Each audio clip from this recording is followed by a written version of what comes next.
Over 50, TRT won't fix muscle, libido or brain, and a clinic will never tell you that, as they only give you tests, and all the stuff that makes it work, ignored. But today, that ends, because now you'll have a protocol built for your entire body, as this isn't about blasting more gear, it's about restoring response, safely and intelligently. Plenty of men stay on TRT and chasing results that never come, because the real issues are being missed. Vital but fixable systems are crashing, and even with good test levels, the body just can't use it, as testosterone is just a signal, and if the system can't receive it, nothing changes. Clinics sell you hormones, but not the environment for them to work, because what was great at 30 breaks down at 50. Recovery slows, inflammation rises, and hormones just don't talk to each other in the same way. So the key is no longer add more, it's more like let's build the response back up. There's an age when most men slow down. However, there's a rare few that are strong, sharp and lean, and they're not doing some kind of magic. They just know. Growth hormones not run without T4, because GH with no thyroid, that's like trying to send a text with no signal. Fat loss isn't just calories. It's cortisol, insulin and inflammation. If those are off, fat sticks. Period. And libido is not just about testosterone levels. It's DHT, dopamine, prolactin and blood flow. Don't be that guy with the hormones of a bull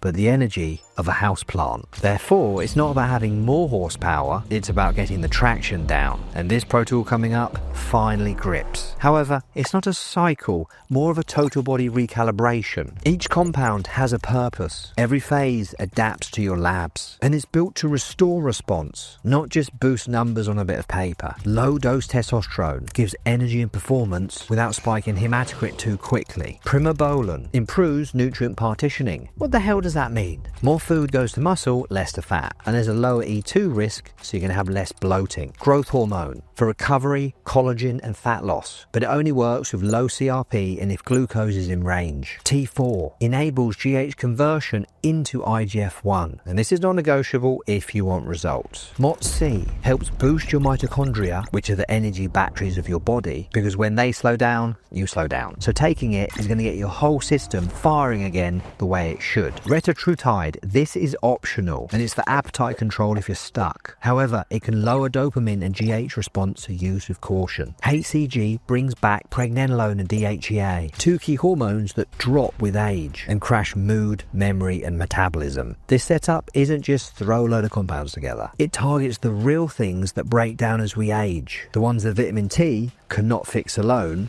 like thyroid, mitochondria, iron, estrogen, recovery. And once these are restored, everything starts working again. Sleep gets deeper, fat starts dropping, and your morning energy finally comes back. Guys, notice what's missing from the foundational stack. Well, there's no Arimidex and no Clomid, because it's not a duct tape stack. Clinics will slap you on 200 TRT, crush your E2 with an AI, and blame your burnout on aging. Meanwhile, ferritin, DHEA, or prolactin never been checked. Now here's the protocol broken into 3 simple phases, so you can see exactly how it all fits together. Phase 1 is the system reset. We have 6 compounds in there, and all the starting dosages based on recent blood work. And if you're not sure what labs to get, this video here explains everything you need to know. Ancillaries to keep on hand: telmisartan for blood pressure, ezetimibe for LDL support, Caba for prolactin control, and anastrozole for estrogen management. But they're not used from the start, they're just tools if needed. Anyway, these markers are the first checkpoint, and we don't upgrade the stack unless the body is ready. If all that checks out, the second phase begins, where we have a metabolic upgrade. We can increase the test and primo, and this ratio is going to come from blood work. Keep the growth hormone at 2 IU, maintain the T4, HCG and MOTC. As an option, you can add in retatrutide, berberine and injectable L-carnitine can be added if fat loss is a focus. And if joint or tendon recovery slows down,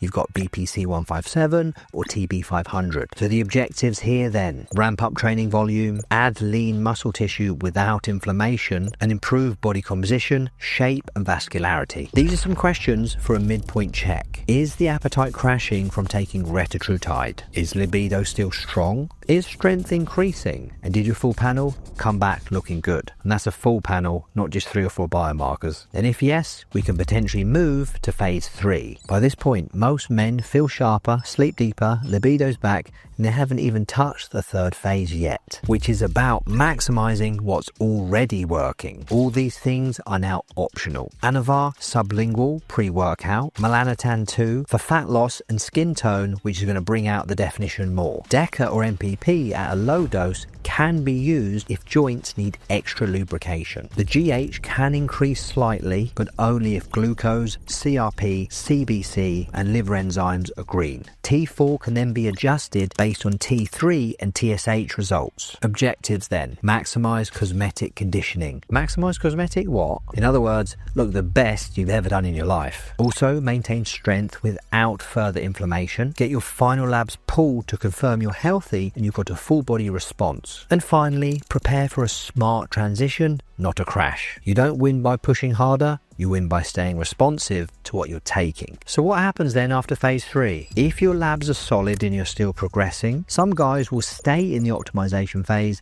and have zero health issues, but others might be ready to shift down a gear if they're concerned about recovery. So here's how you do a smart transition. Drop primobolan down or lower the dose. If you do, you can use DIM or calcium D-glucarate to manage estrogen instead. Lower growth hormone to 1 to 2 IU daily. Reduce the test and HCG, but make sure they're high enough to act as a base. This controlled transition from phase 3 allows you to keep your edge while also giving your system a breather. So everything clinics overlook, this approach today fixes. Because most men fade with age, but today we've seen how to do the opposite. Either way, if you think you might need some help and guidance on your mission to level up safely, you can reach out.